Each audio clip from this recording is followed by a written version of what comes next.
November.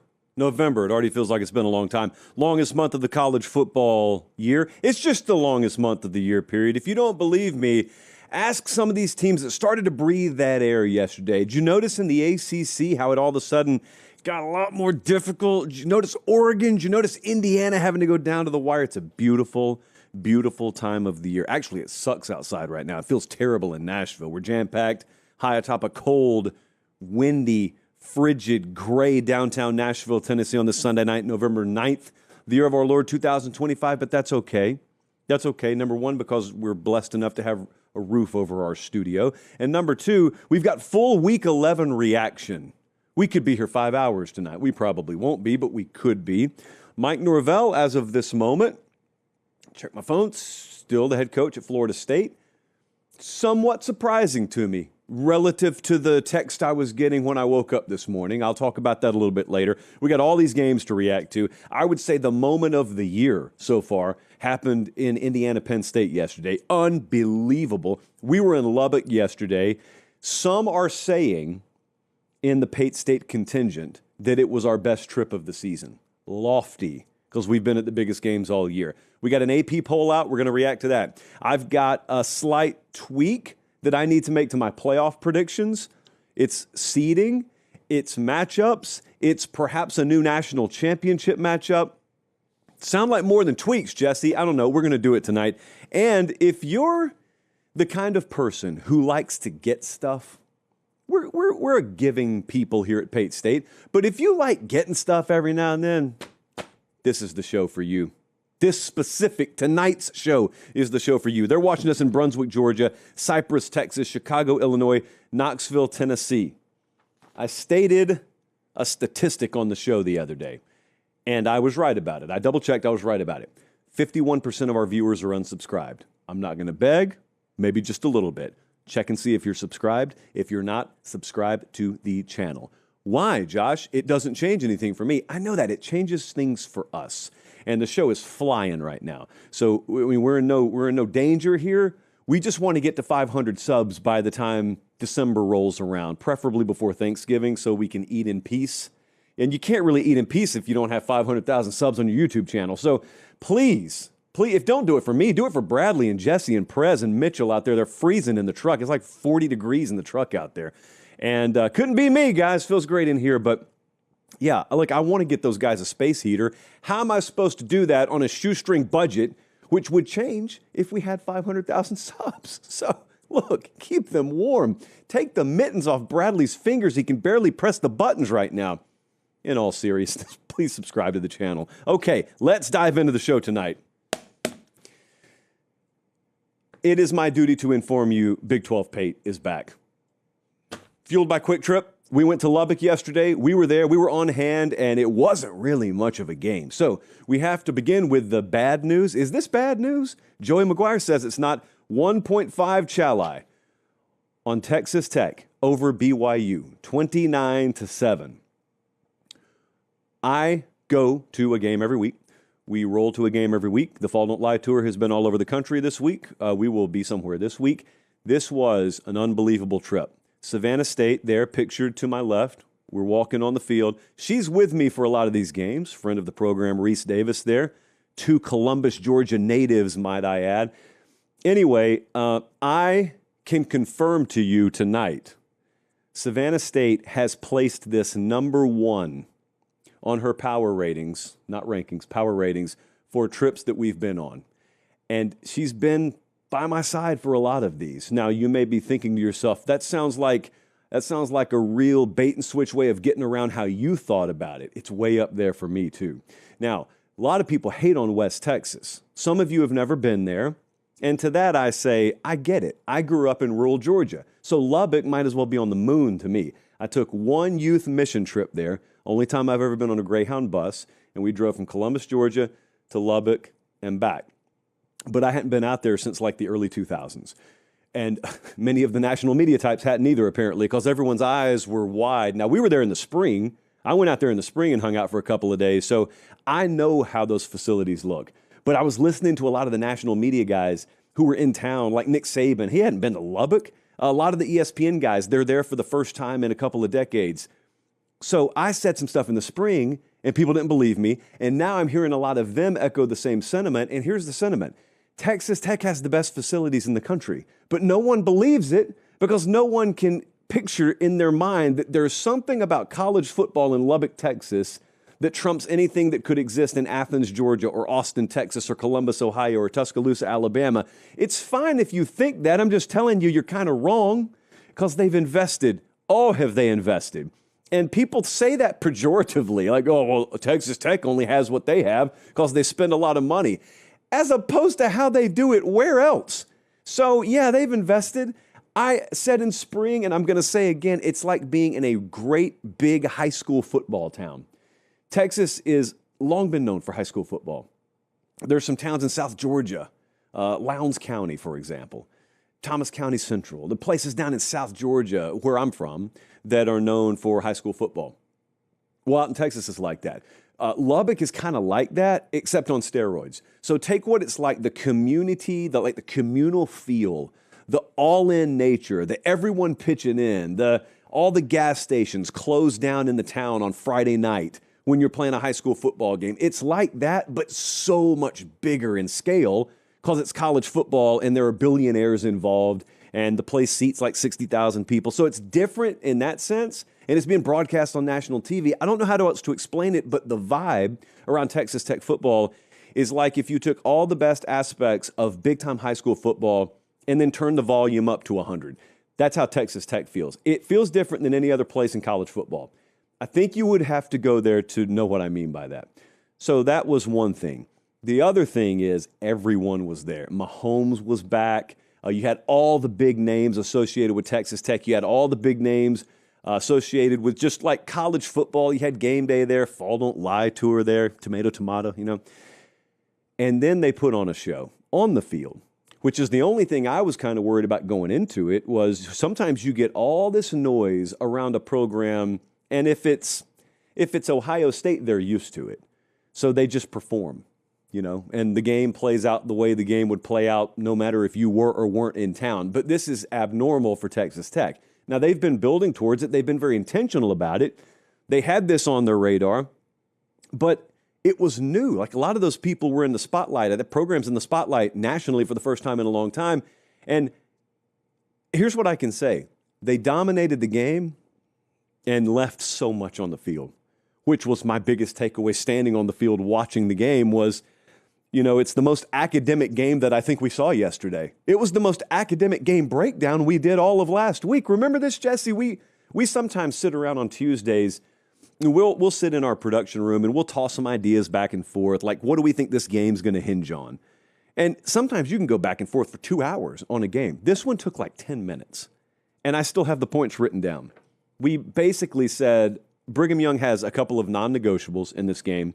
They need to win the turnover battle like they did against Iowa State, like they did against Utah.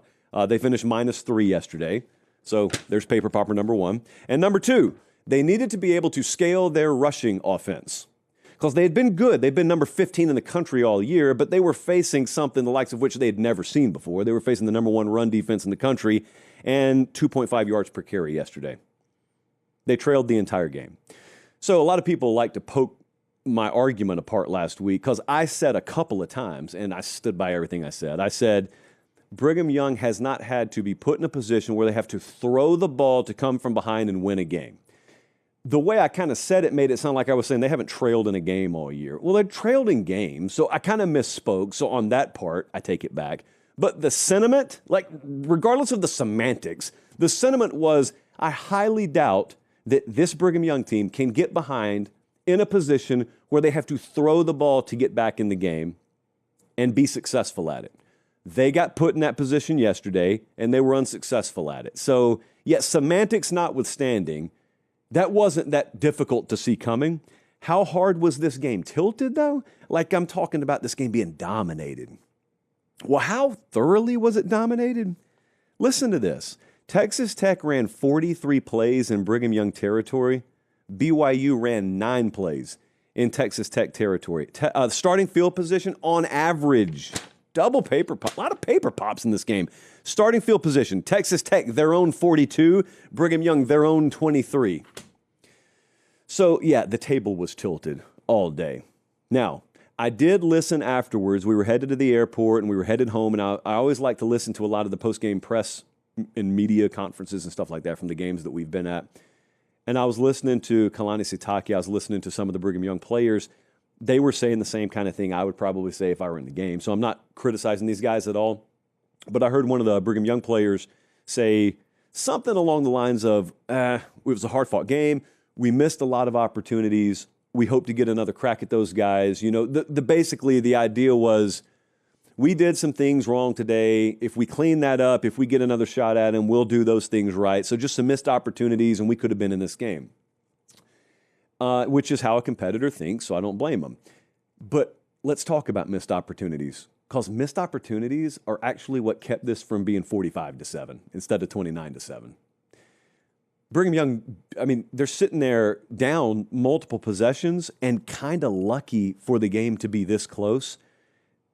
Texas Tech is, I mean, they had so many opportunities inside Brigham Young territory. They settled for field goals so many times. And it's great because that's how football works. And so we can't change the result yesterday. But if we're looking ahead, if we think these teams are going to play again, and it's not a foregone conclusion, but Brigham Young does control their own destiny. You see their schedule here. They got TCU, then they got at Cincinnati. It's going to be a tough game. And if they lose that one, we're probably looking at Cincinnati in the Big 12 title game. And then they got UCF. But even if they do get back, like, nothing's changing about stylistically how much this matchup disadvantages you. But in terms of missed opportunities, buddy, there were a whole lot more missed opportunities and points left on the field by the home team yesterday than the road team. So they got something really, really special brewing there. It's kind of been that way all year. I feel like yesterday, for the first time, maybe people made it a point to view a Texas Tech football game. And, you know, it wasn't like a fireworks show. Actually, it was in real life. But in terms of figurative language, it wasn't a fireworks show. But it was just an awesome trip. I don't know what it is. There are a couple of places that I've been where I have this irrational attachment to the people and the place. Now, some places we go all the time. Like, we're around the SEC a lot. We're around Ohio State and Penn State and Michigan a lot. We're around Oregon a fair amount. So those places I have familiarity with because they're like my neighbors. I just go see them all the time. But then there are other places where you don't get there all the time, and they hit you different. They strike you a little bit different. And all I can tell you is, out of that second category, Texas Tech is our favorite trip that we've made.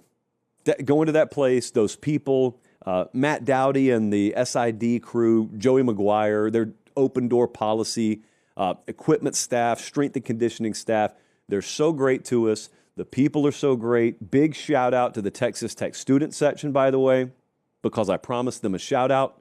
And if you looked at that video that I put up on Twitter yesterday, I don't really know how else to describe it. If I were to take a perfect scene that describes the entire setting at Texas Tech yesterday, it was that video.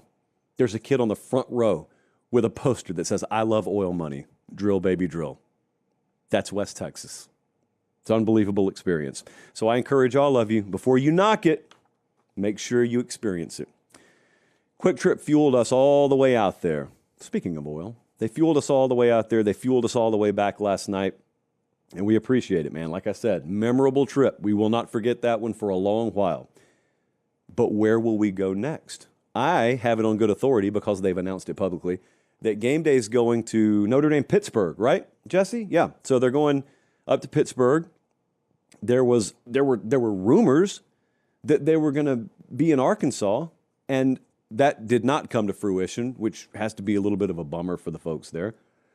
We will not be in Arkansas either, but I never teased that we would be there. But we're also not going to be in Pittsburgh. We are going to be at Texas, Georgia this Saturday, because this is a massive, massive game. It's been a wonderful year to be a Georgia season ticket holder. I was simply waiting on Georgia yesterday to take care of business, and take care of business they did, and we'll talk about that later. And if they had taken care of business yesterday, which they did, I knew we were going to this game. So This is another opportunity now for this group of teams in the SEC. We got a bunch of 1- and 2-loss teams. This is another opportunity for someone to make a statement. I think it is a massive opportunity for Texas. If Texas were to go in there, and they're about a 6.5-point dog, by the way. I need to tweet this out. Hold on just a second. I know Sark and Kirby are waiting on this. Okay, there you go, guys. You can finish your dinner now. If they go in there and beat Georgia, everything's still in play for Georgia, but all of a sudden, Texas is not in the driver's seat for a playoff spot, but they would completely control their destiny, as they do now. This would be one of the big hurdles. Like, everybody, when they map out Texas's season, they're kind of saying, well, they're going to drop at least one of the Georgia or Texas A&M games. Fair. But if they win this one, that other game's at home. They get A&M at home. I think that's a Friday, by the way. I think it's on Black Friday, day after Thanksgiving. So Quick Trip will fuel us down there.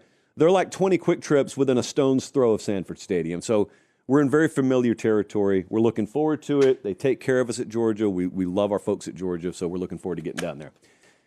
Until then, let's continue talking about Week 11, shall we? What'd you think about this Alabama-LSU game last night? The final's 20-9. Now, Bama covered. It was our best bet of the week. Bama somehow covers and hangs 20. We'll take it however we can get it. We're hanging 2 Chalai on this game. It was a one-possession game late in the second half, and yet it never felt like it was in doubt, or maybe if you're a Bama fan, it did feel like it was in doubt a little bit. Meemaw would call this one of those classic grumble games, a grumble win, if you will. Bama got so spoiled for a long time under Saban, they'd win by like 30 and still have complaints. Okay, well, that's backed off just a little bit because you play a lot of one-possession type games under DeBoer. This one was a 2-possession game, but still, you win the game. We can confirm that. You can't run the ball yet, and probably can't at all this season. We can confirm that, and yet you win the game, but it has a weird vibe to it. There's this little grumble win nature about it. We won, but.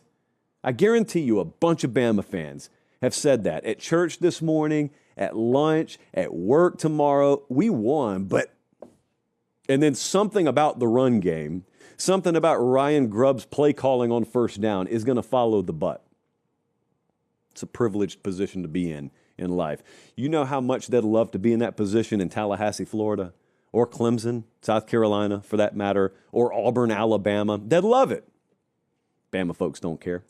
The margin felt bigger than it was all night. We got home in time to watch this entire game.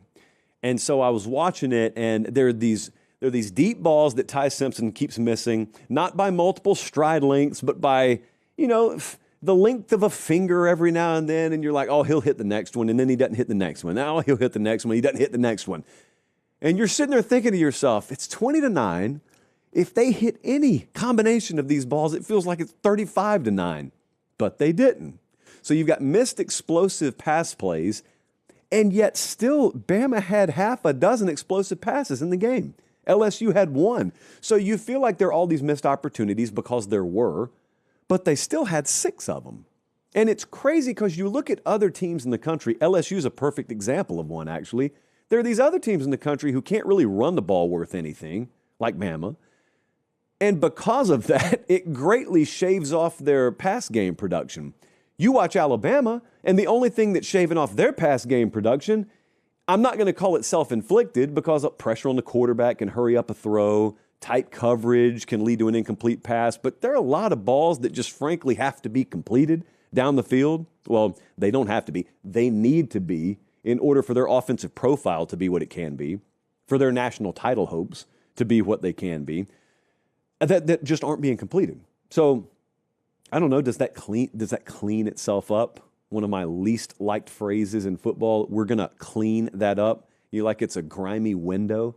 It's November, but we're going to clean things up. Teams do improve in November. I've just never understood how you clean it up and improve it. 20-9 game could have just as easily been like 38-9 if they hit some explosive pass plays. But the run game kind of is what it is. I mean, I don't know how many times I looked around today. I looked at my inbox. A bunch of fans will always DM you after a win and say, hey, how are we going to get this cleaned up? There it is again. How are we going to get this figured out? You're not. You got one of the best offensive staffs in the country there. Those guys are paid a lot of money. You've got your players unless you're an Oregon Duck, theoretically as healthy as they could be coming out of the bye week, it is what it is. It was one of their worst rushing performances of the year last night. Now look, Blake Baker's an American hero. That LSU defense played their tails off. Even then, you got to be able to do better than that, or else it just is what it is. So it is what it is with Alabama. It's a flawed contending team. Fortunate news for them, everyone has flaws. Contrary to popular belief, there's probably somewhere, somehow, Ohio State even has a flaw or two. I'm not supposed to say that because those flaws aren't very big, but they may be there somewhere. This is just where Bama's inefficient. The defense keeps showing up, though. 3 more sacks. The pass rush was one of 2 things that I said I was looking for in this game. Pass rush continuing to come along. Run game, improvement. Well, we didn't get the second one, but we did get the first one. They held LSU to 5 of 14 on third downs. They had 7 tackles for loss. LSU, 4 red zone trips, 0 touchdowns. They consistently right now are making, 24, 27 points, good enough to win. And specifically, their red zone defense has been the most underreported, important facet of this team this year. They yell constantly. Like if you're around them, if you stand on a Bama sideline or you go watch them in practice, one of the things they just yell constantly is, make them snap it again, make them snap it again, make them snap it again. And what that means is, and this is not rocket science here by any stretch, but there's a huge difference in someone breaking a long run or a long pass on you and them scoring versus them getting pushed out of bounds at the 7. Is it first and goal? Yeah, it is. But every additional time you make the opponent snap the ball, no matter how close to the goal line it is, it gives them one more shot to screw it up, to fumble it, for you to tackle them for a loss, for them to false start. And Bama's just disproportionately better at doing that than a lot of teams are. So it's not bend but don't break, because that implies you can't get any pressure on the QB, and that implies you don't have any high-level skill in your DB room. They've got those things. Their linebacker room's coming along right now. They'll probably get Quay Russaw back at some point before the year's over. I'm not trying to say it's this old-school Big 12 style of playing defense, but red zone's really where they've won games, and they're very efficient down there. And those guys, that defensive staff, deserves a lot of credit for that. LSU does not. Just a mess offensively. Garrett Nussmeier got benched. I mean, within about a 30-minute to a 1-hour span last night, we had Nussmeier benched for LSU. We had DJ Lagway benched for Florida. I mean, look, everyone made fun of my preseason SEC quarterback rankings, but whose ranking didn't at least have Garrett Nussmeier up in the top 5? And DJ Lagway somewhere around there. So it's just been a crazy year at the quarterback position in the SEC. It's November again, so we got to call it like it is. I thought Austin Thomas and that personnel department did as good a job as they could try to do at turning this roster into a contender. Because remember what we talked about in the spring and summer. This was going to be a team with glaring deficiencies. And they got their act together NIL-wise. And I thought their front office deserved a lot of credit for that. Still do. And they put as many pieces on the roster as they could. It never fully became the team that it could have become. There are big differences between individual pieces and a team. And they got enough of the first. I thought they don't have enough of the second. And it's going to go downhill from here. So your conversation around LSU just pretty exclusively shifts to coaching search. And you got Arkansas, Western Kentucky, and at Oklahoma left. 2-1, 1-2. I don't know what they're going to be there. But Alabama's must-haves, because this is a national championship contender. This is an SEC championship contender. But I'm telling you, Alabama does not get there unless they have elite red zone defense or continue to have it.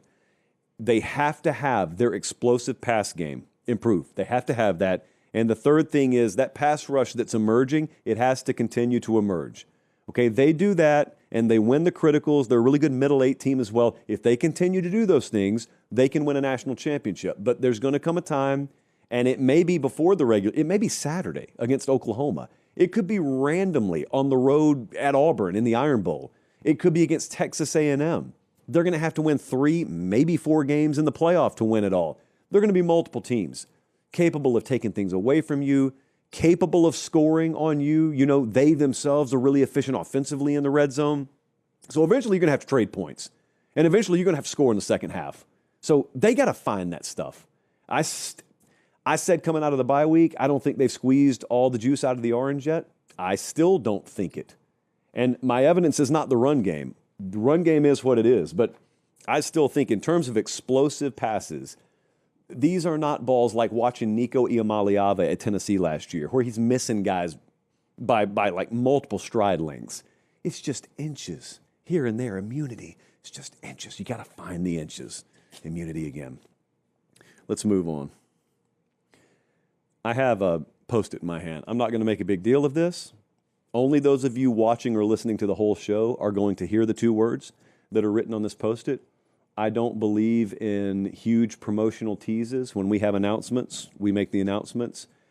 But you've asked us for a live show for a long time. I think within the next month. I think within the next week, we're going to have a big announcement about a live show. I think the show will happen within the next month, personally. But that's just me. What do I know? So stay tuned. Stay tuned to the next week's shows. Big announcement. I'm told. I'm hearing things about a big announcement. Jesse, you were so close. Indiana 27. Penn State 24. 4.5 Chalai game yesterday. There was strong debate internally about making this a 5 Chalai game. This is very unorthodox. I had coaches text me and say, that's got to be a 5 Chalai game, right? And I came into the office today and I said, what do we think? Is that a 5 Chalai game? And Jesse's like, I don't see it. I don't see it. Shocker. But he did put forth a good enough argument about the first half being kind of sleepy that it did drag the game rating down to a 4.5. But if we were rating halves, the second half could have been 6 Chalai, first ever 6 Chalai game. Omar Cooper, what a day. He could live 150 years and yesterday still be the most memorable day of his life. He goes on to have kids, a successful career, whatever. Yesterday is going to be up there, no matter what he does the rest of his life. We were at the airport watching the ending of the game. We had left the stadium. We're at the airport in Lubbock waiting to get out of there, and everyone's just glued to it. And remember I told you last year, or was it 2 years ago, I was up in Ann Arbor. Yeah, it was like 2 years ago. It was whenever Bama had like that 4th and 31 touchdown in the Iron Bowl to beat Auburn. So I guess that was 2 years ago. I rarely see big moments at airports. If you've ever seen a big sporting moment happen at an airport, it's really surreal. Because like if you're in an airport, if you're at a restaurant or a bar or whatever, everyone's just watching TVs. And if there's a big sporting event on, all the TVs are on the sporting event. Well, normally on Saturdays, I'm at the big game. So I had been at Ohio State, Michigan that day. That's a noon kickoff. And I get to Detroit Airport, and that Iron Bowl game's going on. And they hit 4th and 31, and you could just hear noise echo all throughout the big, long corridors in the Detroit airport. So that's a memorable airport college football moment for me. And then yesterday, we were in Lubbock, and it happened again. Everyone's glued to Indiana, Penn State, and everyone's thinking to themselves, is Penn State about to pull this off? First off, how is Penn State doing this? More on that in a second. And secondly, are they really about to pull this off? Yes. No, they're not about to pull this off. I was in disbelief. I was of the opinion that they had to prove it to me, but they sucked me in. They got me. Penn State got me, especially when they sacked Mendoza on 1st and 10 on that last drive. It was like 2nd and a mile. They got him.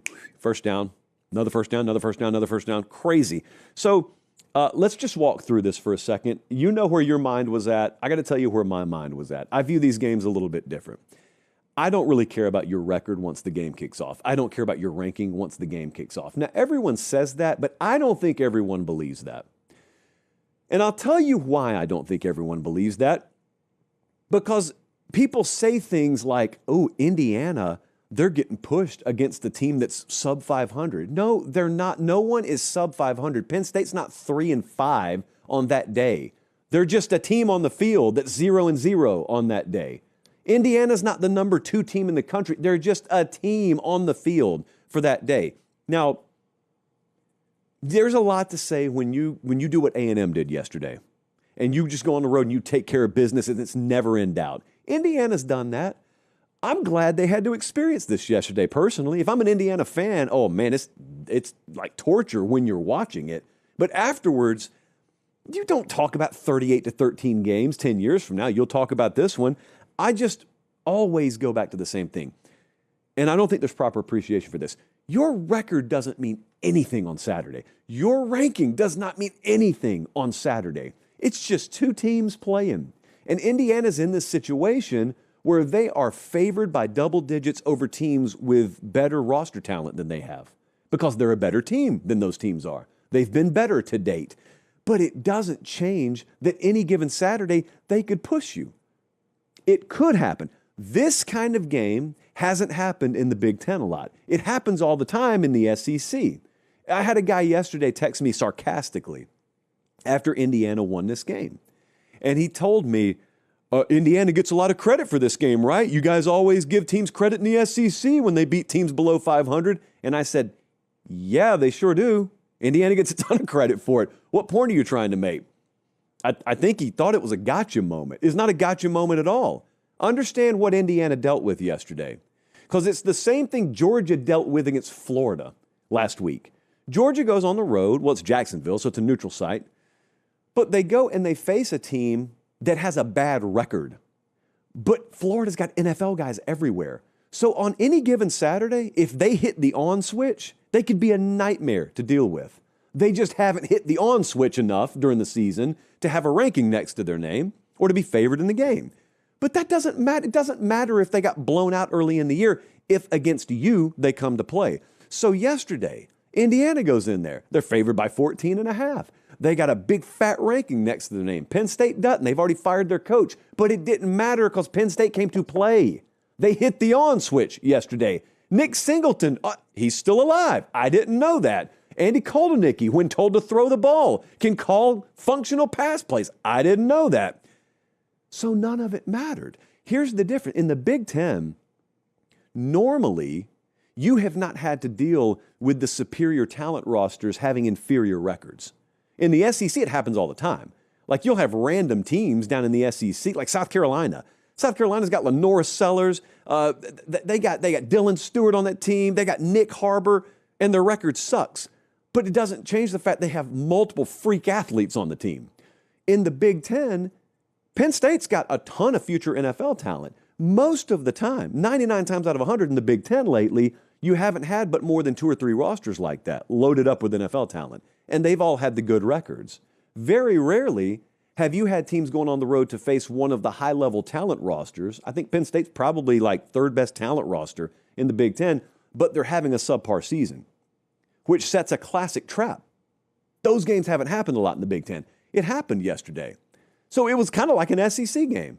So you better believe I'm giving Indiana a ton of credit for it. That's a game that probably 8 times out of 10 you end up losing, and yet they didn't, because as great as the fourth quarter was, as great as the Omar Cooper catch was, and I'd call it the play of the year to this point. I'd call it the play of the year. I mean, my jaw was on the ground just like the rest of you. That's not what won them the game. What won them the game was the middle 8. Final 4 minutes, first half, first 4 minutes, second half. That part of the game is where they ended up kind of sneakily taking the thing by the throat. Now, they lost the lead and ended up having to regain it at the very end. But think about this. There was a penalty on an Indiana drive late first half that extended the drive, and that drive ends in a field goal. Then Penn State goes ultra conservative, which they did a couple of times yesterday at the end of each half, which I thought was inexplicable. And then they fumble the ball, and Indiana gets a touchdown. So that's 10 unanswered going into the half. Penn State gets the ball coming out of the locker room, and Indiana ends up getting it off an interception. They kick a field goal, 13-0 run. I thought that was the difference in the game, even though Penn State ended up taking the lead. And Penn State lost the middle 8 despite the fact that they got the ball out of the locker room. So that was what lost the game. Now, situationally, Penn State was a mess. That's just what happens when you have interim head coach. That bit LSU yesterday, that bit Penn State yesterday, but that's to be expected. Consider Penn State's reality, though, not just yesterday. Go back to halftime of the semifinal last year and just press play and think about what these poor people have been through. I work with one. Think about what these poor people have been through. You had the interception to end the Notre Dame game. Season's over. Just suddenly, season's over. That's okay because everyone's coming back, and we got our most talented team, and we're going to gear up for a national championship run. And then you lead Oregon in overtime, but then they push the dagger into your ribs, and you lose that one. And then you can't get a defensive stop against UCLA, and you lose that one. And ditto against Northwestern, and you lose that one. And then it's a 1-point loss against Iowa. Ohio State handled you pretty thoroughly.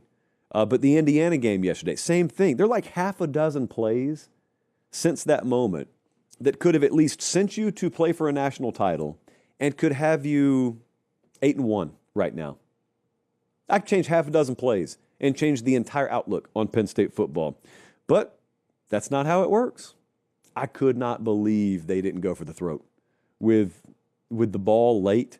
I couldn't believe that they played the game. Honestly, Penn State played the game like they were undefeated versus an undefeated team where they had wiggle room, where you play it ultra tight, you play it conservative, you play field position. I don't even think anyone was aware you're 3-5. Your season's already a wrap. Anyway, this is your national title game. I know it's not fun to say that, but for Penn State this year, this is your national title game. And you play ball control. And the one time you do throw it, you throw it in the flat, well short of the sticks, and you give the ball to them, and they do what championship caliber teams do. They drive down the field, and you're watching Fernando Mendoza. I told Joel Klatt after the game, because they called the game. I mean, Gus Johnson still has not peeled himself up off the ground of the broadcast booth. But I told Klatt, Fernando Mendoza could play another 15 years. He could go on and have a great NFL career. He will probably never be as zoned in again in his life as he was that final drive. Like, guys could play great NFL careers and not have a chain of events like he had and Indiana had on that game-winning drive. And I know, like, Gus Johnson said stuff about the Heisman and just getting caught up in the moment. And then, Julian Sayin backers and Ohio State fans, they got a big problem with it because, like, their attitude is, so we're going to credit that guy who didn't play all that well up until that moment and put himself in a position to where he needs a game-winning drive, whereas our guy is just carved up everybody, and so he's going to get punished for that, which is a valid point. I don't really care about that because I don't get that locked up on the Heisman. I'm just saying every championship team, it seems to me, has needed a moment like that. I don't know what's going to happen to Indiana. I just know since they won the game, knowing, armed with the knowledge they won the game, I like their prospects a whole lot moving forward. Like, I like their odds to win a title more after yesterday than I would have if they just won the game like 31-13, which sounds counterintuitive unless you understand college football. But there was a lot of people afterwards saying, hey, man, I know they won, but this makes them vulnerable. But they were already vulnerable. Everybody is. It is weird that Indiana seemingly has not had to climb the ladder. Like, normally your progression, your ascension as a program is you go from being bad to not as bad to okay to pretty good but can't win the big games to finally you win a big game to then you become one of the top fives to then you become elite. Indiana just went from terrible to elite. And it really doesn't feel like there's been much in between. So all of a sudden you're looking at them now and you're just trying to search with a magnifying glass for any weaknesses. Well, you'll find them. They've got them.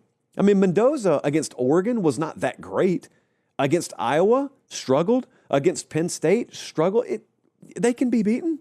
Of course, they're going to face a team that's probably better than them in Indianapolis in a few weeks. But here's the thing. That only matters if you can show me a flawless team out there. That's why Ohio State kind of holds all the cards here. Because everybody else, you look at the odds to win the college football playoff there, everybody else has shown some form of weakness. Some have multiple weaknesses, but everyone's shown at least one weakness. Ohio State, out of all those teams, has shown the least amount of weakness. So if Ohio State really is this wrecking ball, they really are just this death machine, then nothing else matters. They'll just win the whole thing. But if Ohio State is not quite that, if Ohio State is just very good but not elite, then it's game on And there are like 8 teams that can win the whole thing. Probably not that many, but to make my point, I'm going to go with 8. But congratulations to Indiana. That's not one that I thought they were going to win late in the game, and they won it. All right, I mentioned earlier, well, first off, I would like to welcome all of you who are watching live. If you're watching live, like I know maybe some Indiana fans don't watch the channel usually, thank you for watching. It's just college football all year. It's all we do. No apologies for it. If you want to check out the Phoenix Suns, you can. If you want to know how the Dodgers are doing in the hot stove conversations, that's okay. This is just not the channel. It's just college football here. Please subscribe to the channel. That's all we ask. We let you in for free. You can roam around and look as you please for free. Just please subscribe to the channel because it helps us continue to build the show. And if you're a complainer that a lot of the, quote unquote, national legacy media platforms don't offer what you want, this is the counter to that. Because we can do whatever we want here. Look at what the sign says. Yeah, it's just our show. We can do whatever we want, thanks to you. So please subscribe and keep it that way. Okay, so you know how FlexPower is one of our new partners this year. And with any partner we've ever had on the show, one of the prerequisites to ever getting in the door is you got to give our folks free stuff. You've got to give our audience free stuff. That's why you never see me doing this boilerplate like ad read from companies that I don't use and companies that can't give you free stuff. FlexPower said, yeah, we know. We've watched the show for a long time. And I was like, of course you have. My bad. So we've been giving away generators. We actually gave away one for October to Thomas Furra. He's out of Texas, friend of the program. So he got a generator. That thing's an $800 value, by the way. Those things are nice, very nice. We got one sitting out in the bullpen right now. I want to give away more. FlexPower has agreed to give away more. So each of the next 3 Sundays on this show, we're giving away a free FlexPower generator. That's an $800 value. These things are worth every penny. But I'm just saying we're not giving away boxes of candy here. Like this is the real deal. This is serious, heavy merch that we're giving away. There's no catch. You don't really have to do anything. Here's all you need to do. Jesse's going to put a link in the live chat. There will also be a link in the show description here on YouTube. It takes you to a form. Just fill it out. I'm going to give you to Tuesday. I think that's fair. What was that, Jesse? Yeah, I'm about to get to that. So on social, here's what we want you to do. Oh, that's right. Did I mix it up, Jesse? Yeah, I mixed it up. That's with another giveaway later in the show. Okay, I don't need you to go to any forum for FlexPower. Here's all I need you to do. Just tell me why you want it. Take your phone, record a video. Bonus points if you do it at a tailgate, but you can do it anywhere. And just tell us why you need the generator. That's all you need to do. And then when you post it, just use the hashtag FlexPowerFlex. That's FlexPowerFlex. We're giving one away each of the next 3 Sundays. They're nice. I wasn't wrong about that, right, Jesse? They're very nice. Extremely nice generators. Hashtag FlexPowerFlex. All right, let's move on. Oh, what a game. We got so many games left to get to. We got the AP. I got to change my playoff predictions. We've got a lot to get to. Oregon pulled it out. 18-16 final over Iowa. Got to give it 4.5 Chali. 4.5 Chali Classic there in Iowa City, which I believe is the highest rating we've ever put on an Iowa game. Dan Lanning, in true psychopath form, chose to wear cotton in the pouring rain up there. I had it on good authority throughout the week that was going to happen.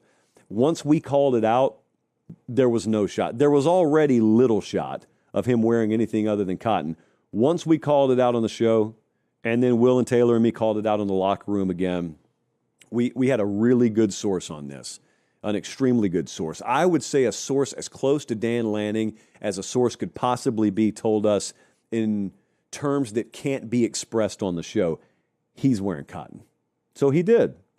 And he probably gained 25, 30 pounds in the game, but Oregon gained a win. I don't know what they did in the bye week. Normally you come out of the bye healthy. It sounds like Lanning threw his entire team into the Pacific Ocean, 3 miles offshore, and said, those of you who make it to the beach can play against Iowa, because Decorian Moore was nowhere to be found. Kenyon Sadiq missed this game. Their right guard was out. So whoever survived being lost at sea goes to Iowa City in the pouring rain. And what did I tell you the key was? We circled this one last week, and I said the key to this thing is Oregon's got to go win Iowa's game, because it was going to be an Iowa game. The weather dictated that this was not going to be a fireworks show.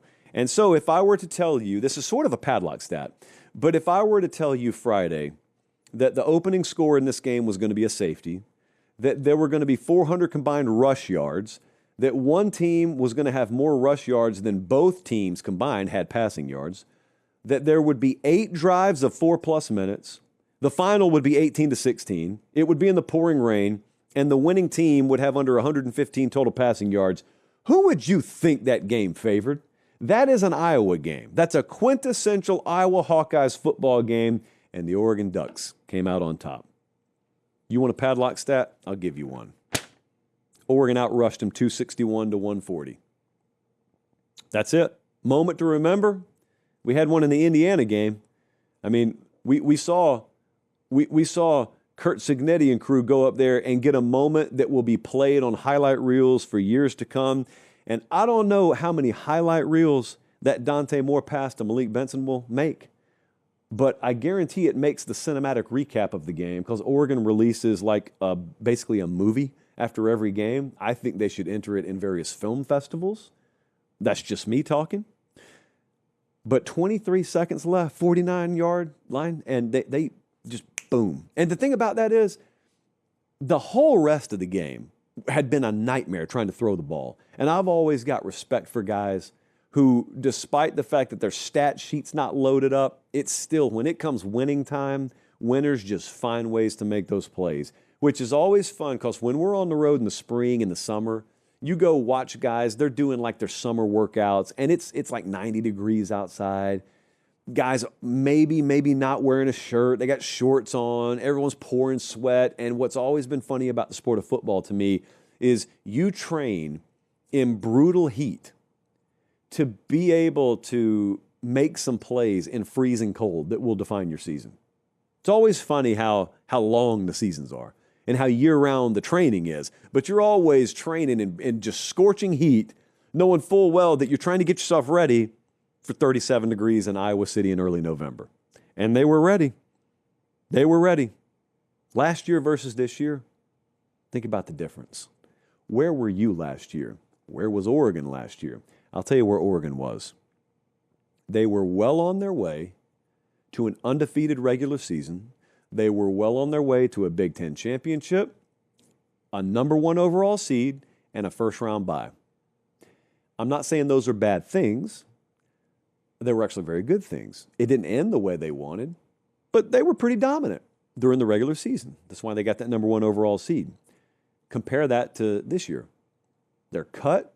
They've been bleeding. They've got close wins against Penn State and Iowa. They got handled in their own building by Indiana about a month or so ago. Right now, they still could lose another game. All their remaining games are losable. Minnesota, not likely, but not impossible. And then they got Southern Cal in there. They go to Washington. Last game of the year, Washington's season got ruined yesterday. That Oregon visit will be Washington's Super Bowl at the end of the year. Not to mention USC's a top 20 team right now. So they could still lose another game. Think about the perception. No one's talking about Oregon and the national championship. You got to go 3 teams deep in the Big Ten before people mention Oregon. It's all Ohio State and Indiana right now. Oregon's vulnerable. Everyone's pointing out their weaknesses and inefficiencies. I've pointed them out, but they're alive and they control their own destiny. And here's a question. It's kind of rhetorical now because we don't know what the answer will be. What if Oregon gets healthy? What if they get Moore back? What if they get Kenyon Sadiq back? Evan Stewart. No one said that name in a while. What if they get him back? What if they do what Ohio State did last year? Ohio State brutalized them in the playoff. Why? Because they peaked at the right time and Oregon didn't. You don't think Dan Lanning and his team and his organization learned a lesson or two from that? So what if they're going to peak at the right time? No guarantee. Like I said, they could lose another game and get knocked out of this thing and not even make the playoff. But I'll just say, out of all these teams that everyone keeps circling as capable of winning a national title, I haven't seen a lot of people include Oregon on that list. Oregon is still on my list, is all I'm saying. Not at the top of it, but Oregon is still on that list right now. So just don't include me as having been part of the group that's eliminated the Ducks quite yet. Is that fence riding? A little bit. A little bit. Are you picking them to win? No. Are you picking them to lose? Absolutely not. What are you picking them to do? On to the next segment. This is an exciting moment. We've been waiting for this for a few months. And I have good news. I brought my chapstick out on set tonight. That has nothing to do with the announcement. There we go. All right. It's not as dry here as it was in Lubbock yesterday. Dry heat. Great day, though. So, all right, this is actually very serious. I moved here in January of 2020. Here is Nashville. I moved to Nashville in January of 2020. In March of 2020, March 3rd, if my memory serves correct, 2020, there was an EF4 tornado that came through Nashville, middle of the night. The only time I've ever taken shelter in my adult life from a tornado was this night, because I'm a storm chaser, so normally I'm chasing tornadoes. Nashville just got blindsided by what ended up being a killer tornado, March 3rd, 2020. 1 year to the day after we had chased one down in Beauregard, Alabama, also EF4. So the only two EF4s I've been in were a year to the day apart from each other. This tornado comes through Germantown, comes through Nashville, goes across the Cumberland River. It stays on the ground for a long time, ended up going out through Cookeville, and a lot of people lost their lives. We've come to know a guy who lost his little girl that night. His name's Matt. He has since started a charity, started a foundation because of that event, because they went through what it's like to have to bury your child. There's no real easy way to state that. So we've come to know him. He watches the show. He's been a longtime friend of the show, and he has got a foundation called the Magnolia Foundation. So for a long time on our show, the entire purpose of really growing it as big as we have is to be able to help as many people as we can. It's really been part 1A of the motivation. We love college football, number one, and then 1A, we could leverage the platform to help people. So we've never partnered with a charity before. We are doing that as of tonight. So the Magnolia Foundation specializes in assisting families who have lost a child, 0 to 18 years old. And they help with funeral expenses, they help with counseling, they help with commemorative care, which is fascinating and I knew nothing about. But that is, sort of being there on important anniversaries that everyone else has probably forgotten about as the months and years go on, and, just there to provide a little something. So they helped 3 families in 2025. Average cost is about $4,000 per family. We want to bump it up to 500 families in 2026. As you could imagine, there is a very, very big need for this, and we can help. Our show is in a position to help. The brand is big enough where we can help, so we're going to help. So among the other things that we're going to do as a show behind the scenes, I wanted to let you know that we're adding Magnolia Foundation Pate State collaborative merchandise into the store. So 50% of those proceeds will go to the Magnolia Foundation, among several other initiatives that we'll be announcing in the coming weeks. But we wanted to get that in the store, patestateMaterial.com, because Christmas is a huge priority for them, as you can imagine Christmas time is for people who are in need for this specific reason. Now, a lot of you are listening to this right now and probably saying, I'm in. I don't need to go to the store. I don't need to buy anything. I just want to help directly. TheMagnoliaFoundation.com/give. If you just want to help directly, TheMagnoliaFoundation.com/give is how you do it. We wanted to do something fun in the store. So you got the hat there. The hat looks great, by the way. The shirt does as well. So those will be there just if you want to show it, if you want to wear it. But if you want to help, just straight up help, TheMagnoliaFoundation.com/give. We'll be doing a lot with them. So this is the charity that we're partnering with. As a people here at Pate State, really good work they do. I've had them lay it out for me. We've had several conversations with Matt. Talked to him for a while about this. We finally are able to announce it publicly tonight. So happy to be a part of this. All right, let's move on. And let me say hello to the live chat there. Texas A&M had the antithesis of what Indiana had yesterday. They went on the road and they just smoked someone. 38-17 over Missouri.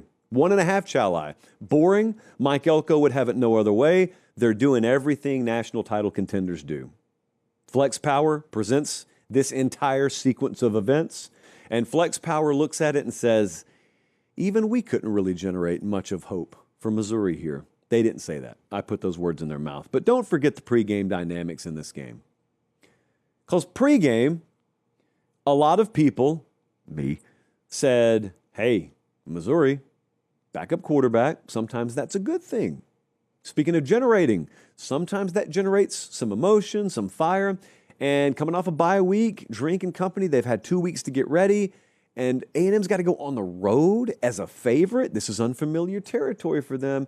I don't want to forget the pregame dynamics when someone shuts everyone up and blows their opponent out, because that just makes it all the more impressive. You don't get to say, in other words, watch out, A&M on upset alert, and then they beat someone to death, and then you say, oh, who cares? It was a backup quarterback. I mean, of course they beat him. Nope, you don't get to do that. That's just like the guy who says, we got to run the ball here. Run the ball for no gain. I hate our play calling. What are we running the ball for here? You don't get to be that guy. A lot of them out there. A lot of them out there. We call them casuals. Don't be one, especially a November casual. So the game was completely over shortly after halftime, 21-0. Missouri had no shot. Most of their offensive production came after the game was already decided. Matt Zollers, look, I don't know what to tell you. 7 of 22 for 77 yards, 32% completion percentage. Probably not ready for this moment. Most quarterbacks aren't ready to face A&M, but he especially wasn't. The A&M offense, you want to talk balance. Boy, does Colin Klein and his offense have something for you. 221 through the air and 2 touchdowns. That's great. But what about the rushing numbers? I mean, Bama had a good night passing. They didn't run it for anything. 243 rushing, 3 touchdowns. There's your balance. A lot of different ways Texas A&M can beat you. And don't let these results get overlooked. I mentioned this earlier. All the credit in the world to Indiana. All the credit in the world to Oregon for going on the road and gutting out wins. Those are games that SEC teams find themselves in a lot, and we give the SEC teams credit, and you give the Big Ten teams full credit for being in similar situations and pulling out wins against teams they were favored against. However, sometimes what can happen is those games attract all the attention, and everyone's watching Indiana drive on Penn State and come from behind and win the game, and we're all impressed and stunned, and our first reaction is to praise Indiana, as it should be. And you give them a ton of credit for pulling victory out of the jaws of defeat, and you should. But see, what you don't see is over in Columbia, Missouri, A&M's just zipping up another body bag. Who deserves more credit? And the reason I mentioned those two next to each other is one of them was ranked in front of the other one last week, I think. Wasn't it 2 and 3, Jesse? So I wonder what the playoff committee thought about it. That was a top 25 team in Missouri now. You don't get to discredit that just because they won't be ranked because A&M beat them. That is a ranked opponent that A&M just dismantled on the road. Do they get more credit for it than Indiana gets for a close win on the road? Now, it may not matter at the end of the day. I think it matters from a procedural standpoint. I think it matters from a principled standpoint when it comes to how you rank teams. So I'll be paying attention to that. Did you notice in the preseason, hey, look, I thought Lagway was going to be the best quarterback in the league, so I had some swings and misses just like everyone else did in the preseason, and I've got to own that. But one thing I have said in this preseason and for really preseasons even before Mike Elko got to College Station is Texas A&M is one of the best jobs in the country. Texas A&M can be one of the best programs in the country, and you can win a national title at Texas A&M. And I have been roundly mocked for holding that opinion. I've been called an Aggie homer. People have alleged that I am bought and paid for by Billy Lucci himself, and I'm not denying the last part. If Lucci wants to disclose how he spends his money, that's his business. I'm not denying that Billy Lucci has bought and paid for me. I'm not confirming it. I'm not commenting on it. But I just want to ask everyone again, because one of my main talking points with A&M is there's a big difference between can't and haven't. Cannot is a lot different than have not. Okay? Jesse cannot dunk a basketball. I have not been to Alaska, but I could go whenever I wanted. So Texas A&M, people say they cannot win a national title. I simply believe they have not won a national title. And more so than winning one, which takes a little bit of luck along with a lot of skill, just being in position to win one. They're there right now. They're there right now. So I just wanted to offer everyone one more opportunity. It is November 9th. I'm not guaranteeing anything here. That's not what this is about. I just want to make sure I'm understanding everyone correctly who keeps beating this drum, or they have been. The drum's been pretty quiet as the season's gone on, honestly. But up until this season, a lot of people have told me they can't. Is anyone out there still of the opinion that Texas A&M football cannot win a national championship? Not in this particular year. I just mean in general. Now that you've seen sort of the first versions of what they're going to be under Mike Elko, this is year 2. Now that you're starting to see that come into form, you know, the microscope you turn a little knob there, it's starting to come into focus, and you see what's in the petri dish there. It's just Mike Elko looking up at you. Now that you see that, are you still of the opinion that they can't? Or could it just be that they have not? I'm giving you an opportunity. That's what God created the comment section for. That's what God created the live chat for. If you're around, you know, if you're watching the video and you're a Texas A&M fan and you're like, hey, I like this channel. Thank you. Missouri fans. I doubt many of you chose to watch the show tonight, but if you have, thank you. Look, just subscribe to the channel. That's all I ask. Thank you. And in the interest of giving away more free stuff, now this is where the form comes into play. Academy Sports and Outdoors has been a longtime partner of our show. Almost from day one, we came up here, and Academy has been right there with us. We appreciate them. Like I've done with FlexPower, like I've done with Quick Trip, I go to Academy occasionally, and I say, it's time to give the folks some free stuff. And they're like, okay. So here's how it works. With Academy tonight, we're going to give away 20 promo codes for 20% off your purchases. Purchai, plural of purchase. My word, not theirs.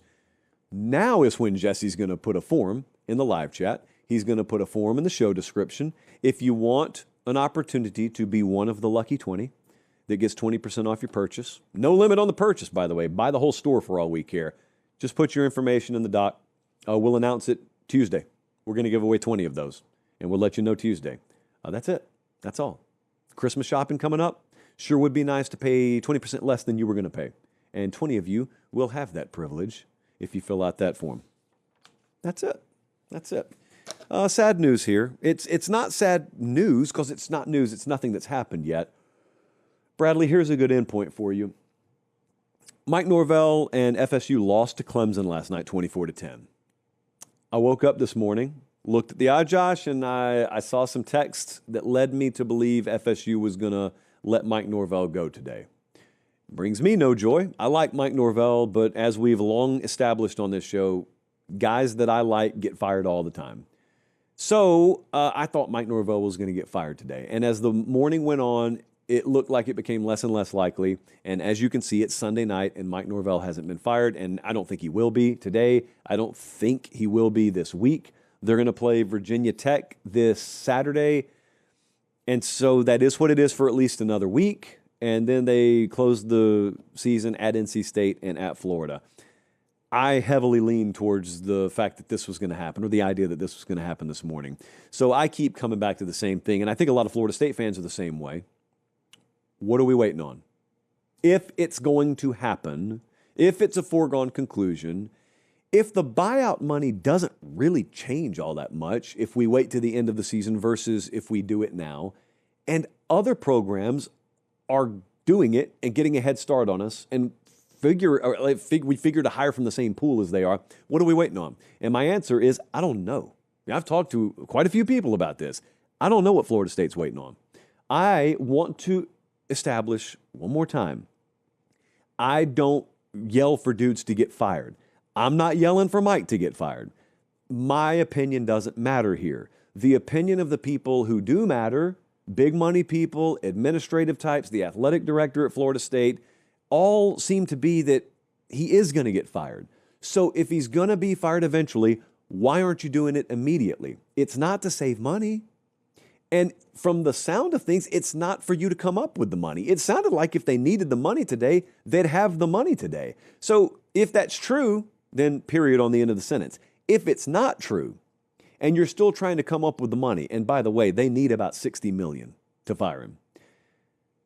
If you haven't come up with the money, does that mean that there are some people who are holdouts on Mike Norvell who you think are going to be convinced between now and the end of the year that he needs to be let go, but they're not convinced yet? Because I'm not sure if you're not already convinced what a few more losses are going to do to convince you. Again, I don't tell people how to spend their tens of millions of dollars. I just find it very peculiar that anyone with reasonable enough intelligence to acquire a net worth of that size is ignorant enough to think the outcome of 4 quarters against NC State could fundamentally change your opinion on whether or not to pay a guy $60 million to not coach for you anymore. If you think it's crazy to pay a guy not to coach for you and you're not going to do it no matter what, okay, that doesn't seem to be the score down there right now. The way it sounds is we've either got the money already and we're just waiting for the right time, which makes no sense, or we still got to get a few people on board. If they're not already on board, how are you going to get them on board? So there's another school of thought around there that is the athletic director came out and kind of indicated they were going to see it through to the end of the year a few weeks ago. So he wants to be a man of his word. I'm all for being a man of your word. That's why I am not forever saying things that you really have no business fulfilling on. You had no business giving the vote of confidence. The season was already down the drain. And you were highly likely to find yourself in this position where you need to make a move on a guy. So there's another school of thought around there that is they do have the money. They are on borrowed time because every day they wait to do the inevitable is a day that other programs that have pulled the trigger get that much further ahead of them down the road of their coaching searches. Also, it wastes time that Mike Norvell could be spending on his own search because there's a duty to mitigate in his contract, which for those of you who don't speak lawyer means when Mike gets fired, and we think it's a formality at this point, he has a duty to go look for another job. Mike Norvell will get another job. He's a good head football coach, probably a level above where he needed to be. But Mike Norvell didn't accidentally succeed at Memphis. And he'll probably, if I had to guess, go back to the G5 level. Who knows? Maybe he goes back to Memphis. It's not open right now. It could be. Maybe he goes to North Texas. Maybe he goes somewhere like that. He's not going anywhere as long as he's your head coach is the point. And I got news for you. Some of these programs out there that are going to end up hiring the G5 coaches, which would vacate a G5 spot, they're not waiting until December. Okay, a lot of these deals are being locked up behind the scenes right now. They may not be announced till December, but some of these G5 openings, they're going to know they have openings well before December, which means if your guy is going to be a candidate for those jobs, and if the salary they're going to pay your guy offsets the amount of buyout money you have to pay him, then you want him free as early as possible to go seek out future employment. Again, am I missing anything here? Anyone at Florida State who wants to walk me through some logic that I'm missing, some critical information and context that I'm missing, it wouldn't be the first time. That's why I do these segments. A lot of times we'll do these kind of segments and we'll get hit up, sometimes straight up by the athletic director himself. I always appreciate the context, and they'll lay it out for you. And, you know, sometimes it's their version of events or whatever. But I haven't heard anything like that. I'm looking at it, and best I can tell, Florida State knows they need to do something. It's past time to do it, and they haven't done it yet. And it'd be one thing if they were on the fence about it, but it doesn't sound like they're on the fence about it. It sounds like everybody down there, including Mike, I would assume, knows that this move is going to be made. So what are we waiting on? I have no idea. That's your Mike Norvell update for Sunday, but just think about what we're saying here. What we're saying is to go back 27, 8, 9, 30, 33 days ago, math, I led the show and I said this was going to be the most insane coaching carousel you've ever seen. And here we are. We're on the precipice of having the Florida State job come open, in addition to Florida being open and Auburn being open and Penn State being open and LSU being open. Arkansas is open. Oklahoma State is open. Also think about the domino effect. If, and I'm just throwing this out there, I am just, you know what, I'm going to make up such a random example that you know I'm just making it up. Let's say PJ Fleck were to take the LSU job. There's a hot rumor. I'm just using this as an example. If Fleck took the LSU job, that means the Minnesota job is open, which begins the chain reaction of the jobs that come open because other jobs are getting filled. So this is a ripple effect that lasts for weeks and weeks and weeks. And that's not even to mention what it does to the coordinator market. That's not even to mention that. So I also, look, I know that a lot of you get into this. Like there's this whole cottage industry of people who just like talking about hot seat stuff. I don't like talking about it because I like a lot of these guys. I like Mike Norvell. So I hate that this is the way it is, but it's the way it is right now. Virginia Tech's open, UCLA's open, Stanford's open. It's crazy time. All right, they're watching us in St. Augustine, Florida, Round Rock, Texas, Billings, Montana. Thank you guys so very much. I've got some added takeaways. Let me react to the AP poll coming up. I got some best bets. The Ramen Noodle Express is on fire. We look to continue our winning ways tonight. So we got a lot of show left. Strap in. Some added takeaways from Week 11. Georgia just kind of went to Starkville and found out Brandon Walker was there, and that was all she wrote for Mississippi State. They're not going to win a game with Brandon Walker in attendance. Everyone knows that. Jeff Lebby probably knows it. But it brings notoriety. The entire Barstool ecosystem descended on Starkville, but so did a loss. So I don't know, man. Georgia 41, Mississippi State 21. Kind of a secret splattering. I regret, in retrospect, that I did not announce the splattering when it was Georgia 38, Mississippi State 7. Georgia went over 300 yards on the ground, just all-out assault on the ground. Gunnar Stockton, for all the rushing success yesterday, if you watch him now, I saw our buddy Jake Rowe make this point, and I thought it was a really good point. When you watch Gunnar Stockton now versus early in the year, he's so much more quick and decisive with the ball, which is what you hope to see with first-year starters at quarterback. Like the best programs tend to have their guys continue to slowly, sort of maybe in a linear way, just scale. Sometimes it's accuracy, sometimes it's completion percentage, sometimes it's decision-making. Like whatever that little hole in your game is, just shrink the hole. And I think Gunnar Stockton has done that quite favorably, immunity. So Georgia looked really good, and that had, look, again, I don't want to gloss this over just because they handled business. That was a dangerous spot for them. They were coming off the Florida game, emotional last-minute win. They go on the road right before Texas comes to town. Letdown spot, look-ahead spot, all the stuff that you always make a big deal about in college football. Well, credit Georgia for rendering all of that totally irrelevant. The ACC rendered itself almost irrelevant yesterday. It was a nightmare day for the ACC. So Wake Forest beat Virginia 16-9. Cal beat Louisville in overtime, 29-26. UConn beat Duke.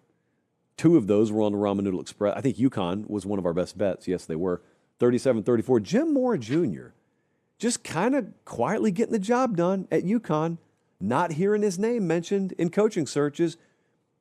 I assume there's a reason. Some places care more about things than just winning. You know, so if anyone can win, can you win the press conference? Actually, Moore could win the press conference for you too.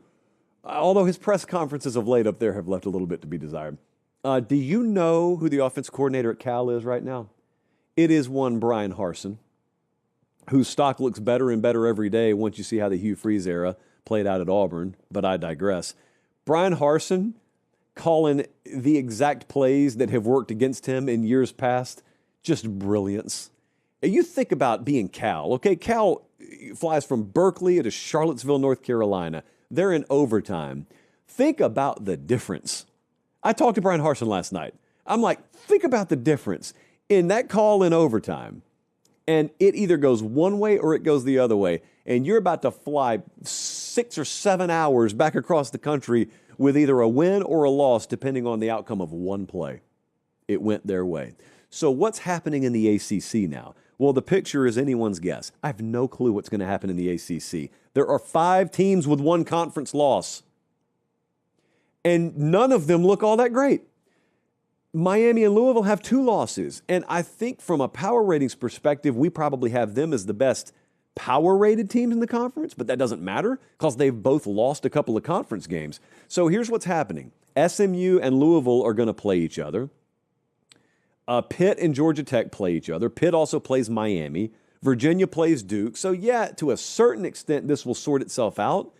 But I think right now, Georgia Tech's got the best odds to win the league title, and Duke is number 2. Duke is, Jesse, are they a 3 or a 4-loss team? They're a 4-loss team right now, but only one of those losses is in conference. Virginia has 2 losses to conference teams, but only one of those is a conference loss. It's a mess. It's a complete mess. And somehow, some way, a conference champion will emerge. We'll talk more about that later. Vanderbilt beat Auburn, and there are some paper popper stats here. 45-38. We were flying back into Nashville last night. We flew right over Commodore Stadium, and I'm looking down thinking to myself, is that 38 on the board for Auburn? Answer, yes. Did they just lose anyway? Answer, yes. Cole Kublik with one of the stats of the year here. Vanderbilt is now 1-170 all-time when allowing 38 points or more. What? Cornelius Vanderbilt himself was alive the last time that happened. DJ Durkin, defensive coordinator, takes over the team, and they suddenly catch fire offensively, but can't stop anything defensively. Vanderbilt is the most sneaky playoff contender right now. They are so close. They got a bye week. They got Kentucky, and then they go to Tennessee. And that last weekend of the season, there are a few games setting up. Georgia, Georgia Tech, Texas, Texas A&M, Vandy, Tennessee. These games could decide playoff spots. There could be so much on the line. Some of those are Friday games. Some of those are Saturday games. Odds to make the playoff right now, Vanderbilt is plus 235. Those are not terribly long odds at all. By comparison, Georgia's minus 3,000. FanDuel feeling really good about Georgia right now. And good for them. Good for them. Nebraska, I wanted to point this out right quick. Will Compton Memorial portion of the show. He's still alive. TJ Lateef brings Nebraska back to life last night. He went out to the Rose Bowl. He's from Compton. So it was one of those classic storybook come back home and win type performances. He was 13 of 15, 205 through the air, added some on the ground, had 3 touchdowns passing. How do you feel about Nebraska? Nebraska is one of the teams in college football. There's this chunk of teams that are just good every year. Not very good, not elite. They're good.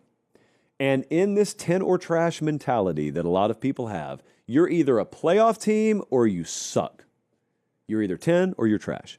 There are several rungs on any ladder. You can go buy one at Academy right now, and you'll see there are many rungs on it. Okay, so Nebraska's not 9 or 10, but they're not 1 or 2 either. They're just like rung 6. Right now, they're 7-3. They got a game at Penn State and a game against Iowa. They need to win one of those games to go over their season win total. So I know things seem disappointing right now. People like me, who may or may not, but definitely did, predict Nebraska to make the playoff. Yes, the season has fallen a little bit short of my expectation, but they would have beaten USC if the quarterback didn't go down. So they'd still be right there in the playoff hunt. So all I'm saying is it's not my fault. That's all I'm saying. And we'll see how they do these final 2 games of the season, but good for them last night. But that's not why you tuned in, is it? That's not a Sarah McLachlan special. That was just a good competitive game out on the West Coast. Tim Brando on the play-by-play, singing I'll Be There by the Spinners going to break. Full credit to Uncle Tim for that. But no, friends, that's not where I want to take your attention. Because there was something that happened in Lexington, Kentucky last night. I don't know what you thought was going to happen when Florida went to play Kentucky. Florida was favored by 3.5 in the game. So, you're thinking it could be a close game, right? We thought we would get a close game. Instead, what we got is this week's Sarah McLachlan special. Kentucky 38, Florida 7. What I'm about to say could actually be the title of a Sarah McLachlan song. It could be called Kentucky Didn't Punt. Because Kentucky didn't punt. DJ Lagway got benched in the game after 3 more interceptions. No Florida wide receiver went over 30 yards. Florida's longest drive was 35 yards. I have here the shocking Florida drive chart.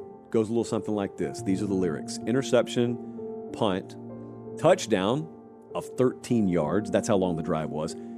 This is when it really gets bad. Fumble, 3 and out, interception, halftime.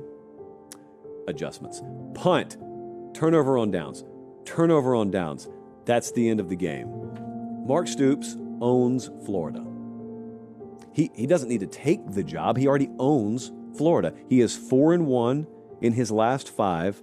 And stat of the evening, earmuffs in Gainesville. This was Kentucky's biggest margin of victory over the Gators since the 1950s. They watched the game in black and white. Florida heads back to Gainesville. Black and blue, they are the Sarah McLachlan special for Week 11. It brings me no joy. It brings me no joy. Let's move on. Just brutal. Brutal times. The AP poll has dropped. Did you hear that? There it is. It just dropped right there. Generated by FlexPower. We appreciate them for generating the AP poll, and they deliver it to us. Paper's still hot.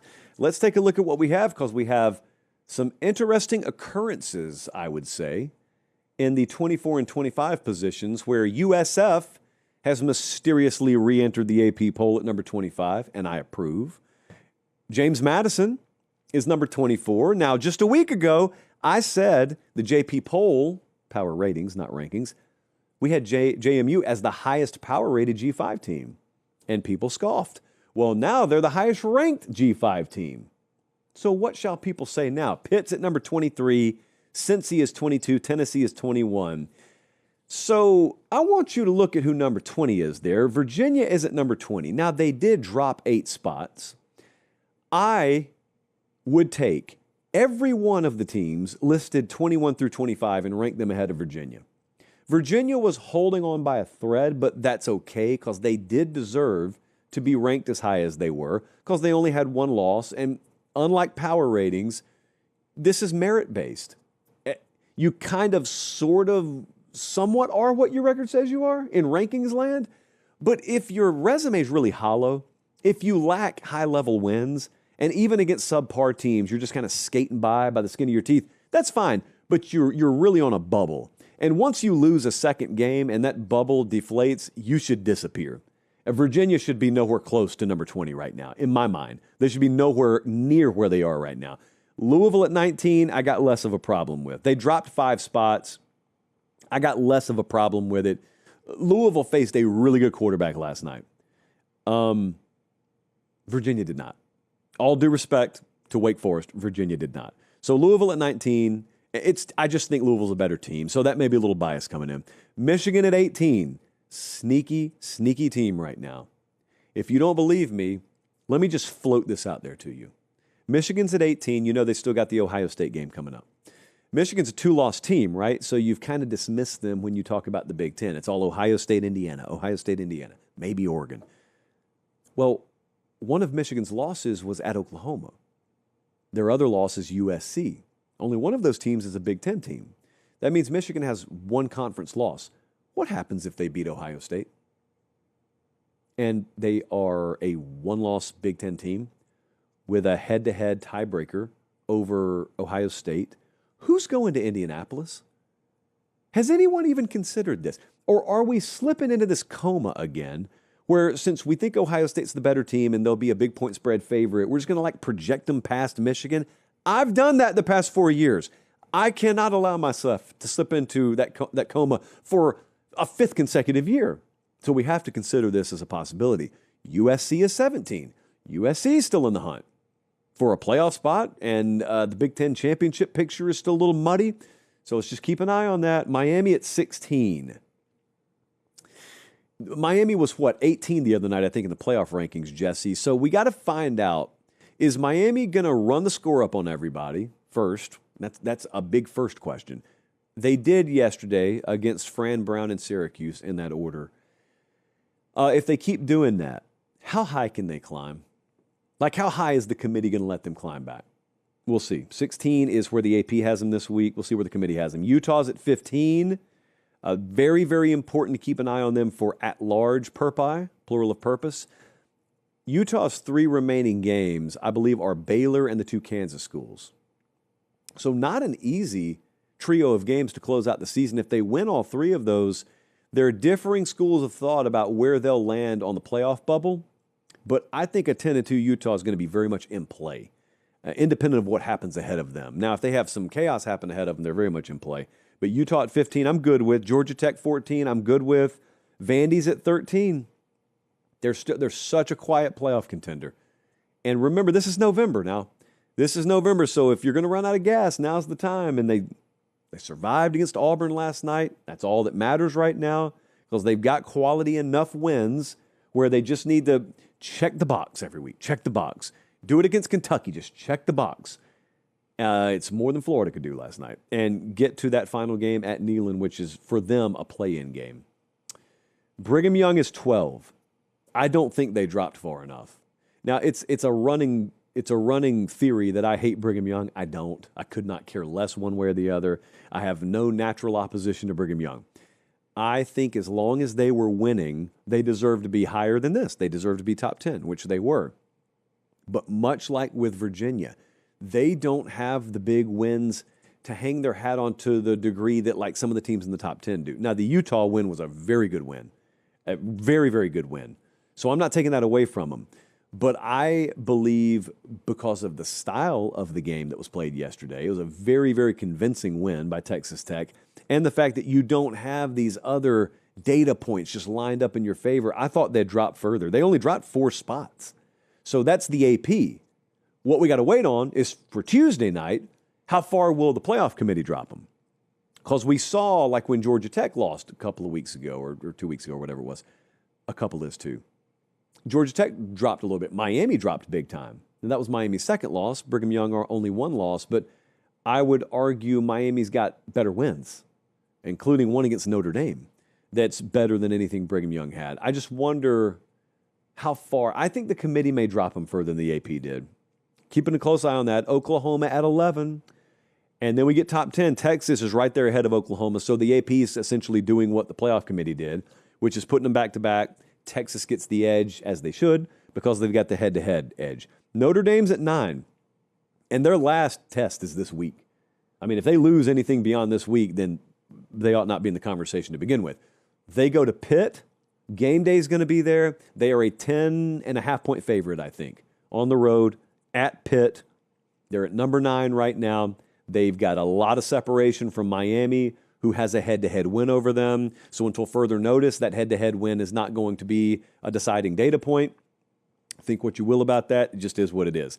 Texas Tech is at number 8. They jumped 1 spot.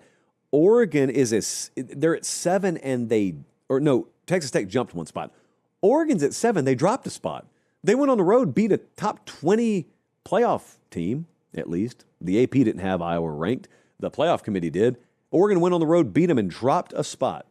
I got no clue. Anyone looking for an explanation on this show? I got no clue. Ole Miss is at number 6. I have no idea why Oregon dropped. Ole Miss is at number 6, and then the top 5 is unchanged. It looks like an Oklahoma election county map on election night, just all red. Georgia, Bama, A&M, Indiana, Ohio State. So Indiana State at number 2. A&M still at number 3. I would switch those two right now. I would put A&M at number 2. I think the playoff committee may very well jump A&M over Indiana. And that's not punishment for Indiana as much as it is credit for A&M going on the road against a top 20 ranked team, top 25 ranked team, and really kind of handling them. Like, that's another data point on a resume. And I want you to pay attention. Keep this up for a second, Bradley. Immunity. We keep getting closer and closer to one of the chaos scenarios we pointed out the other night, the SEC flood conundrum scenario. We are sitting here on November 9th. We're going into week 12. We still have 7 SEC teams in the top 16, all of them with 2 losses or fewer. A&M, Bama, Georgia, Ole Miss, Texas, OU, and Vandy all have 2 or fewer losses. Some of them play each other, but like, for example, Texas goes to Georgia this week. Texas can beat Georgia, and Georgia doesn't go anywhere. They're still in it. Vandy goes to Tennessee, so Tennessee could knock Vandy out, but Bama plays Oklahoma this week. OU could go to Bama and win. It doesn't knock Bama out of anything. Bama would just be a 2-loss team that is in play for an at-large spot. But like if Texas and OU were to go on the road and win this week, it'd be a huge story, first off. Secondly, the 4 combined teams in that scenario, all of them are still alive. So if you have Bama beat Oklahoma, if you have Georgia beat Texas and give each of them or one of them a third loss, then they're on maybe the outside looking in. But just everyone keeps thinking this thing's going to sort itself out, and maybe it will. We're running out of weeks for it to sort itself out, is all I'm saying. You're running out of weeks until Christmas arrives. You know you have shopping to do. I am here to help you. PateStateMaterial.com has the best Christmas merch in town. 'Tis the Season collection, up right now. I have always told you the Ramen Noodle Express t-shirt is our best seller. That is changing because the Merry Christmas You Filthy Casual sweater is skyrocketing up the sales charts. And our other Christmas sweaters are too. So the 'Tis the Season collection is perhaps the greatest thing we've done in the young history of the PateStateMaterial.com store. There it is right there over my shoulder. 'Tis the season to be chuggy. Are you kidding me? How do you not wear that? I don't know. Let's move on. So on Sunday nights now, every Sunday night until Selection Sunday, I got to update my playoff predictions because I want to be right on this. And I've decided the only way to be right is to update my predictions every week until the last week, in which case I'm bound to be right eventually. You want to know how long this season is? I took it upon myself to remind everyone of how long the college football season is earlier today. I took to Twitter, at JoshPateCFB, and I said the college football calendar is mental warfare. So you're thinking to yourself probably, oh man, we're almost to the finish line, right? We're the second week of November, we're almost to the finish line.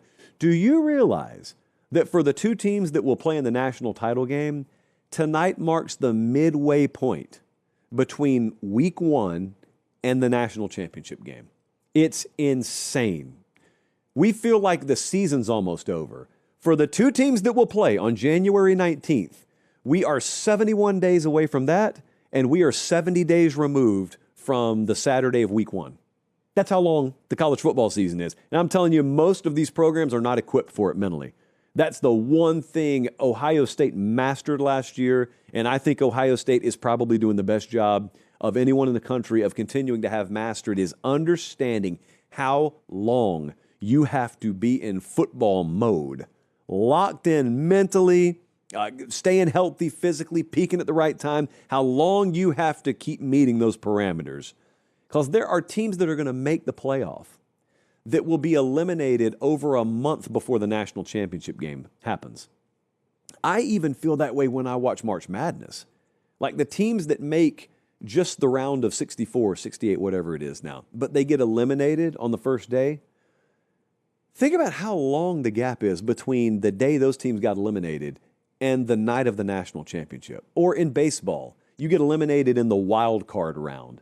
And then you watch the NLDS and NLCS and World Series play out. And you think to yourself, dude, if we would have made it that far, we would have still been playing all this time. That would have been forever. It feels like forever ago we got eliminated. So just keep that in mind. In the ACC, I have to adjust this because I have to every 5 minutes. I have no idea.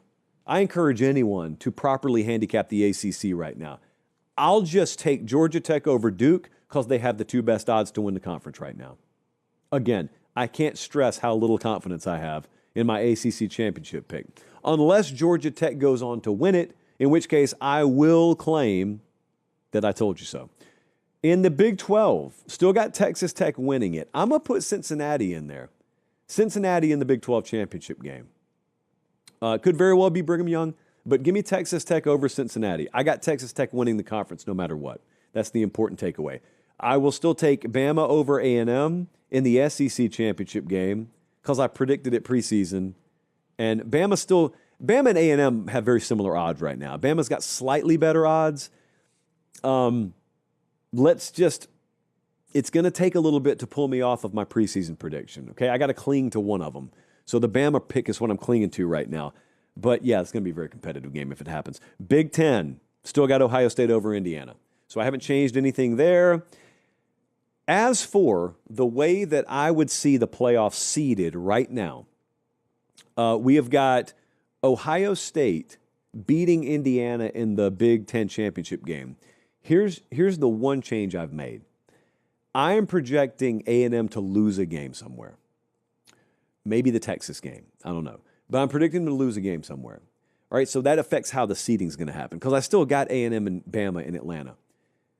Because I have that, I think Ohio State and Alabama would be 1-2. I think Indiana, loser of the Big Ten title game, would be the 3 seed, and A&M, loser of the SEC championship game, would be the 4 seed. Remember, the rules this year are different. It's not the highest 4 ranked conference champs that get the byes. It's just the highest 4 ranked teams. So I think we are looking at overwhelming odds right now that the 4 teams that get the byes are the 2 Big Tens and the 2 SECs. And that's what I'd project right now. Texas Tech winning the Big 12, there's going to be some debate on this. I think the committee is going to reward that data point of winning a conference title to vault them above some of the at-large SEC teams. We'll see. That's going to be a strong debate point, but I would put Texas Tech 5 right now. I got Georgia 6 right behind them, at-large team. Oregon at 7. Give me Ole Miss at 8. Notre Dame sitting there at number 9. Here's where it gets really interesting because there is a little bit of a shelf drop-off after number 9. Texas, I believe if they split the Georgia and Texas A&M games, and especially if they lose this Saturday close in Athens, but they close the season with a win over, at that point, undefeated A&M, I think Texas may slip in as a 3-loss team. So in order to shoot that down, you're going to have to give me a resume that's going to definitively disprove that, not in your eyes, in the eyes of the committee. I think the committee may give strong consideration to 3-loss Texas. You may think, oh, well, Oklahoma would be there too, right? Yes, but Texas has the head-to-head over them. So I'm like pencil projecting Texas in at the 10 seed. Georgia Tech, ACC champ at 11. USF is my G5 team that I've got locking down the 12 seed right now. Here's what that would mean in terms of the old bracket. Hand-drawn right here in front of me. That would give us Notre Dame at Ole Miss first round. Can you imagine Oxford, Mississippi with Marcus Freeman and company rolling into town? And we got USF at Texas Tech. So Lubbock gets a home playoff game. Texas at Oregon in the first round. Pure, unadulterated cinema right there. And Georgia Tech at Georgia. I'm so sorry. I didn't plan it this way. The committee swears they will not take into account former matchups. So if it were to play out this way, the committee, and I have no reason to doubt these people, the committee says they will not hesitate to send Georgia Tech to Athens. So here's how I would have those playing out. I would have Ole Miss over Notre Dame at home. That one was that's a coin flip. I got Ole Miss going on to face Ohio State. I have got Texas Tech beating South Florida to go on to face Texas A&M. So we got A&M Texas Tech in a second round game. Give me Oregon over Texas. Texas on the road. It's a tough spot for them this year. Give me Oregon over Texas and give me Georgia over Georgia Tech. So our quarterfinal matchups, heavy hitters here. We got 3 SEC Big Tens here. Give me Ole Miss, Ohio State with Ohio State winning. Give me A&M Texas Tech with A&M winning. Give me Alabama Oregon with Alabama winning. And I am going to take Georgia over Indiana. That will be controversial. That's okay. Georgia's peaking at the right time in this scenario. If they're not, it's a moot point, and they won't even be facing Georgia here. So, Final Four. I got to take Ohio State over A&M. I've got to take Alabama over Georgia. And Bama's my preseason pick.